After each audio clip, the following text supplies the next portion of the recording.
ទម្លាប់ល្អ3យ៉ាងជួយឲ្យសិស្សរៀនកាន់តែពូកែទម្លាប់ទី1គឺ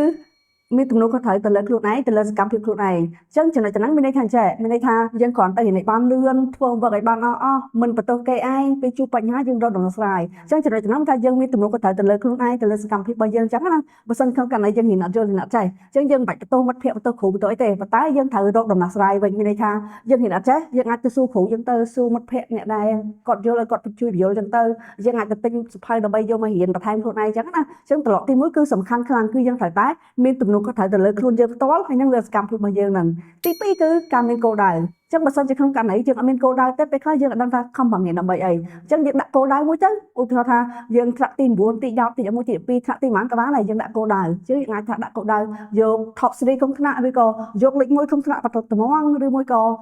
ដាក់គោលដៅថាត្រូវតែប្រឡងជាប់សិស្សបកែទូទាំងសាលាទូទាំងខេត្តទូទាំងរាជធានីឬក៏ទូទាំងប្រទេសអញ្ចឹងទៅហើយពេលយើងមានគោលដៅគឺធ្វើឲ្យយើងមានទឹកចិត្តហ្មងអញ្ចឹងក្នុងការដាក់គោលដៅនេះគ្រាន់តែសរសេរទៅលើសភៅមកកុំឲ្យថាគិតធម្មតាអញ្ចឹងយើងអាចភ្លេចអញ្ចឹងយើងគ្រាន់តែសរសេរលើសភៅមកដាក់ថាឆ្នាំហ្នឹង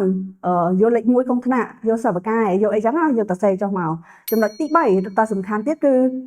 ធ្វើរឿងសំខាន់មុនគេអញ្ចឹងចំណុចទាំងហ្នឹងមានន័យថាអញ្ចេះបើសិនជាក្នុងករណីថាយើងមានគោលដៅហើយប៉ុន្តែបើសិនយើងអត់បានធ្វើរឿងសំខាន់មុនគេទៅដល់ផ្ទះវិញយើងចុច TikTok យើងអូស TikTok យើងមើលរឿងភាគយើងលេងហ្គេមយើងដេកយើងខ្ជិលអញ្ចឹងណាអញ្ចឹងអាហ្នឹងគឺជាកិច្ចការមិនសំខាន់ហើយតែបានថាដេកលេងហ្គេមហ្នឹងមិនសំខាន់ដោយសារតែវាអត់ជួយឲ្យគោលដៅយើងបានសម្រេចទេយើងដាក់គោលដៅហើយណាអញ្ចឹងដាក់គោលដៅហើយត្រូវតែធ្វើកិច្ចការសំខាន់មុនគេកិច្ចការណាដែលជួយឲ្យយើងហ្នឹងសម្រេចគោលដៅរបស់យើងអញ្ចឹងកិច្ចការសំខាន់មុនគេហ្នឹងមានន័យថារាល់តែយើងធ្វើ homework ឲ្យបានអស់យើងទិញមេរៀន